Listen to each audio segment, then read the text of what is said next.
Hey folks, this is BestInSlot. Welcome back to the Dominion Biosyn expansion coverage. In this video, we're going to cover everything else that you get as part of that DLC. Not just the dinosaurs, but all the other stuff that's coming along with it. Worth noting that this is not the Update 3 stuff, the free stuff. The 3 free stuff, we'll cover that in a little bit in another video. So this is what else you get when you purchase the DLC. And the main thing, possibly other than the prehistoric species, of course, is a new campaign. The Dominion campaign Biosyn, where you will experience the story of Biosyn genetics from wannabe to world leader. Lewis Dodgson looks to go further than ever before, seeking the most accurate dinosaurs ever brought back, I do that every time, to life. Spoiler warning refers to events from Jurassic World Dominion. I found that the first campaign mission wasn't heavy on the spoilers per se. I don't think either of them will be necessarily. But if you haven't seen the film, it might be worth avoiding regardless. Of course, if you want to see what this looks like, I'm sure other people are uploading gameplay, but you'll have seen gameplay of the first mission from my video. I just punched my monitor by accident. You'll have seen gameplay from the first mission on my channel the other day. There is another mission after that which we didn't get to see, so we'll play through that on the channel in the coming days. Other than a new campaign, which as you can see is separate from the old main campaign, there is also a new Chaos Theory map, Jurassic World Dominion, and it's a 5-star difficulty. It's worth pointing out the only other 5-star difficulty is Jurassic World, so you can see here 1, 2, 3, 4, 5, so it should be a toughie. I'm quite intrigued about this one. At his ranch in the High Sierras, Owen Grady carefully protects his herd of parasaurolophus from thieves. Cabot Finch and the DFW see an opportunity to create a safe haven for dinosaurs in the USA. So Cabot Finch is back, beloved Cabot, and it's going to use the new dino wrangling mechanic. That's actually part of the free update, so I'll show you that in the other video later on. But it seems like that's going to be a big part of this Dominion Chaos Theory map. It's nice to have it all. Yeah, they're all here now. It's nice. It's going to play on one of the other new maps, and that's what we'll be taking a look at next. So, campaign and Chaos Theory are your first two big things. There's nothing for challenge mode. There is for the update, but we'll talk about that later. As I say, let's check these maps out and see what else you can get as part of this DLC. So there are two new maps. The first one is Sierra Nevada. Head back up to the High Sierras to build a new sandbox park. This is a large map, as you can see. I really wish if I hovered here and then moved here, it stayed. That's part of the Chaos Theory set. And in the campaign, we have Biosyn Sanctuary, a buildable area. Reimagine Biosyn Sanctuary in whatever way you see fit, and that's also a large map. So let's go check out Sierra Nevada and see what that looks like first of all.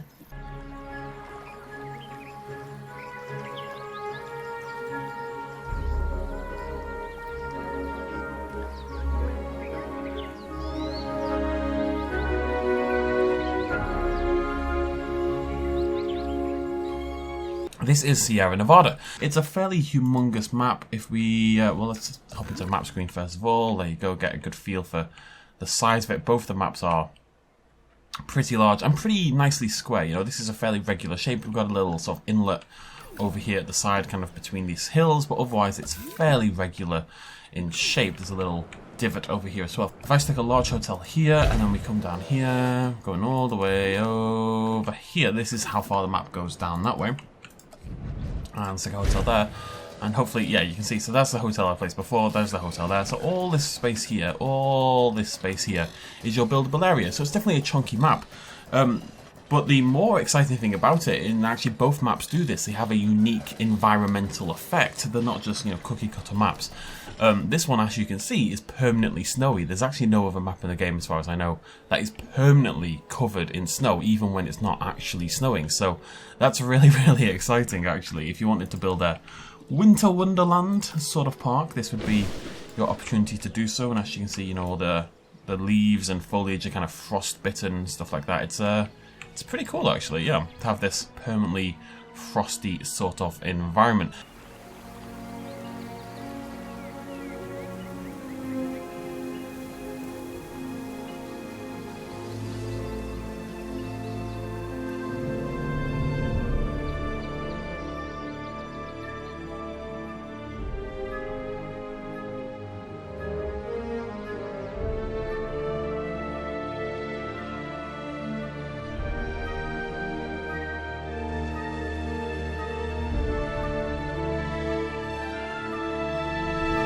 Okay, so Biosyn Sanctuary, and this is actually perfect to showcase what I was about to showcase. The other map is permanently snowy, but this map, Biosyn Sanctuary, Biosyn Valley, whatever you want to call it, has this lovely mist effect that rolls through the forests, as you can see. I mean, look at that. It looks really, really good. It's really dramatic. It's very Jurassic Park, you know. I mean, that is... Imagine your Therizinosaurus stalking through those trees right there. That is something you'll absolutely be able to do. This has become my favourite map in the game because of this misty, foggy effect. I hope it's something that we can get even more because it is very, very cool. You also have access to the research compound, as you can see over here, the Biosyn research compound from the campaign and from the film. That will act as a genetics facility and expeditions facility in that you can control them from here. It also connects the new Hyperloop system, which we'll talk about in a little bit, but that's part of the DLC as well. In terms of map size, actually, before I move on, I should mention, I tested this out yesterday, so the forum post for this DLC says that the new Biosyn Valley map is also playable in sandbox mode. It's actually called Biosyn Sanctuary in the game, with both normal and flattened terrain options. Obviously, this is the normal option. The normal terrain option will keep the research compound as a visual part of the map, as you can see, whereas flattened terrain will remove it. And I loaded into the flattened terrain version, and it's still here, so I don't know what that's all about. But flattened terrain at the moment does not remove the research compound. This is always here, so I don't really know what that's all about. Let's check out the map. It goes from here, from the edge of this river that then, you know, goes all the way down there, blah blah blah, into the mountains, where here we are surrounded by these big snowy mountains in our little valley, our little compound. I love this map. I really, really love this map. And let's grab ourselves a big old building, large hotel, stick that there, and then the map. So as you can see, fairly nice shape. There you go. There's a good overview of the sort of size and stuff like that. If I go from here, well, hard to do so, but this whole area basically is your buildable area. And it goes all the way down to the edge of the water over here as well. So it's from here to there, and then it's this area down here onto the right hand side up to about here. So there to there to here. So it's a really, really big size. Again, more than I don't think we really need maps bigger than this. I think people might want maps bigger than this. I know I personally don't really feel the need for that to happen, but the mist effect and everything, and the size of it, and the location is absolutely amazing. So this is, I think, my favourite map in the game right now, and I didn't think that was going to be a big deal. It's a paid DLC at the end of the day, but I think this is one of the better reasons to actually buy the DLC in the first place. However, there are more things to come, so let's check out the building set next. Okay, so let's check out this brand new building set. The first thing to mention then is the Hyperloop system. If we have our control center here, you'll see it's not connected to an arrival point or to anything else. You do need to build a control center, but then when you do that, and you get this edit Hyperloop option, and you can see the Hyperloop underground like so, and you can see these little... It's very, very Tesla, very Apple, blah, blah, blah, blah, and of course it is taken directly from Jurassic World Dominion. And the Hyperloop system is basically a way of connecting buildings in your park without having to use paths or monorails or anything like that. They can really truly sit in the middle of nowhere and still be connected and still function fine. It does only apply to a handful of buildings, however, it must be said. Your power stations, for example, which is one of the better ones for it to connect to, you can now have your power stations off in the wilderness and kind of not have to have paths leading all the way over there, so that's really good. Obviously, they connect to the main building. This one is there from the very, very start. If I go into demolish mode, I'll just show you how this works actually. So you can see this has multiple connection points. It's got 4, and then you grab over here, connect track, and it does this little thing like this, and you kind of just bloop, bloop, and you'll see it jumps onto that one like so. So you could have one more connection point here, but you could then, if you wanted, connect this one to another power station, stuff like that. So you can kind of like string them all together as need be. But there's a new power station whilst we're here. Very Biosyn theme. There's a lot of white, there's a lot of orange, there's a lot of circles. You'll see that fairly often. There's a big thing with like hard lines moving into circles. Very modern corporate kind of style, basically. Over there is the new backup generator. Again, the same kind of deal. Big round white thing. God, I love that mist. And there's the repeater substation, which is fine. Right, so that's how the Hyperloop system works. It connects your power hub to your control center, to your research compound, and the only other thing it connects is over there, which we'll see in a bit. But before then, a little glimpse of these buildings. There is the control center itself. Lots of Biosyn employees having a lovely time. There isn't, as far as I can tell. I need to double check actually if there's a Biosyn employee set for your people, if you know what I mean. I think there's still Jurassic World. This is the Fossil Center, which what I really like about this is it's got a couple of staircases here to what is basically a rooftop garden sort of thing, this grassy area here. This is a new grass texture I'll show you in a second, with some seats there and some statues there. You can stand up here and chill and talk about how much you love fossils, which is lots, obviously. Over here we have the Expedition Center, one of the less interesting of the sets of buildings, very utility, but we do of course have new vehicles as well. So we've got this very modern hypo-techo kind of chopper going on. And even this little detail there, little Biosyn logos absolutely everywhere. It looks really good. Really like the styling on all of these. Over here we have the staff center. Little dude sitting down, having a time of his life. Doesn't look like a staff member. Let's sit down as well. Look at him doing their thing. We've got some vending machines over there. Again, this sort of grass on the roof. That very kind of, you know, you're here forever in this little corporate hellhole. But look, there's plants. That makes people happy. And some nice statues in the middle. Oh, I forgot one of the buildings. Let me just stick that in somewhere over there. Over here we have the new response facility. Again, you can see that very high-tech looking circular helipad over there next to these hard lines. Of course, that includes new vehicles. Again, part of the DLC, not as part of Update 3. We've got the Biosyn vehicle here with these very modern headlights, kind of strung up on there. Biosyn lady, ready to Biosyn the world. And over here we have another new helicopter, which is slightly different than the last one, I think. I think this bit's a little bit darker. It's essentially the same model, but slight changes there as need be. Over here we have the Paleomedical Facility.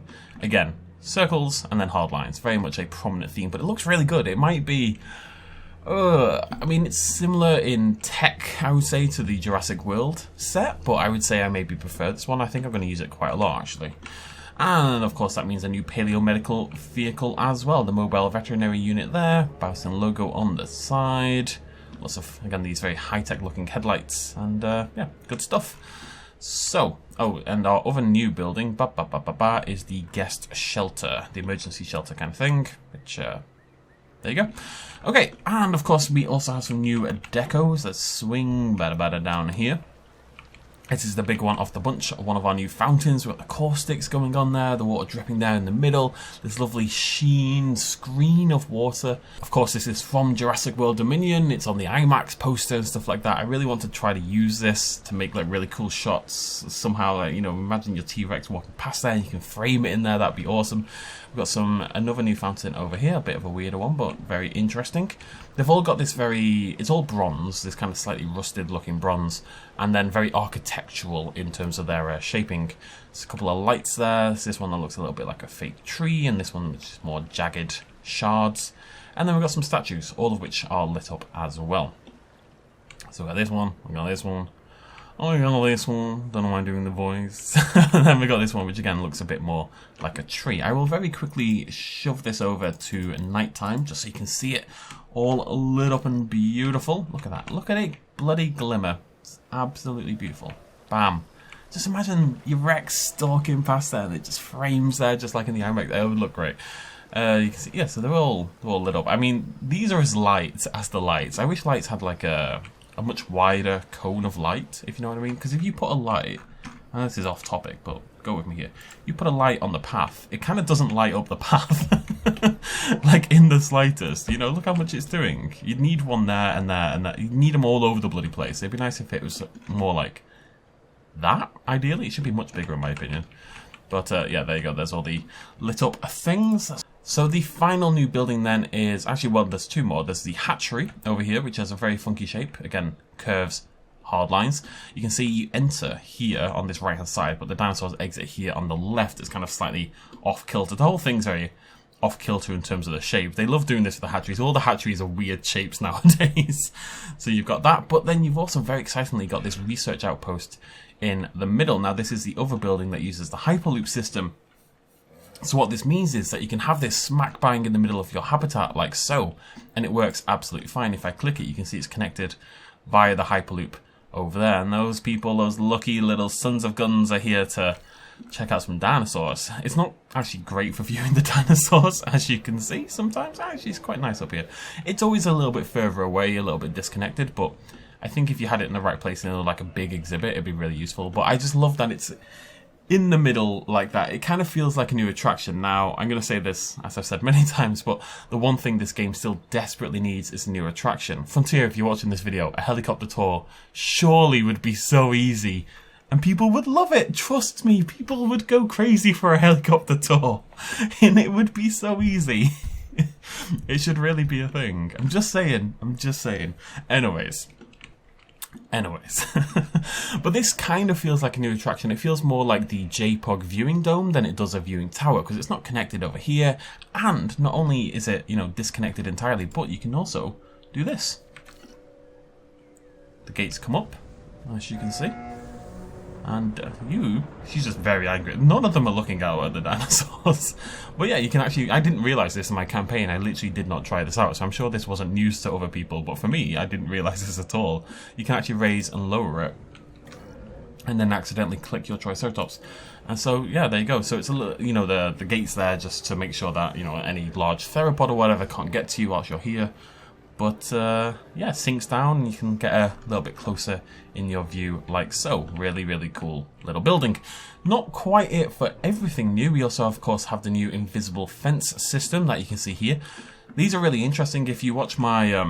it should already be online. If you watched my Therizinosaurus video, you'll have seen that, as far as I can tell, they can't actually... If these are powered, if there's power to the fence, I don't think dinosaurs can break out of these. So not only are they useful for keeping your exhibits just looking, you know, a lot more natural, as you can see, but in terms of keeping dinosaurs contained, they're super useful. The inverse of that, of course, is if the power goes out, they can just walk out. They don't have to physically break out. Your dinosaur just walk out willy-nilly, no problems whatsoever. Your vehicles can drive through these, no problem. So you don't actually need gates unless you're going to move dinosaurs, but you can attach gates if you want to. You can attach a regular gate, as you can see, or you can attach the invisible gate, as you can see over here. This doesn't actually show you if it's open or shut, so you do have to keep an eye on your thing over here on the left-hand side, but that's the invisible gate, invisible fences, and I'm going to hold off on giving an opinion on the DLC just because I haven't played either the campaign or the Chaos Theory. I don't think that would be fair. It is a premium priced DLC, so it's good that there's a lot of good stuff in here. Whether it's enough good stuff is entirely up to you and your budget and, you know, how much you want to spend, blah, blah, blah, blah. But I really like the building set, I really like the maps, and the Hyperloop system. This is kind of a game changer in some ways, honestly. This is just freeing up our ability to have buildings disconnected is going to be a really big deal. I'd like to see the Hyperloop system expanded even further, potentially. If not to anything else, then to the hatcheries, I think would be fantastic, and would actually logically make quite a lot of sense, because you would maybe want your dinosaur facility to be off, sort of away from the humans, and therefore not connected by the path. If I was going to add one more building to the Hyperloop system, it would absolutely be the hatcheries. I think that'd be a really good move. Cough, cough. Frontier, please. Until the next video, thank you so much for joining me. I'll see you lovely folks very soon. Throw me a like if you enjoyed it. That would be fantastic. I would love your face so much. Cheers much love as always. Bye-bye.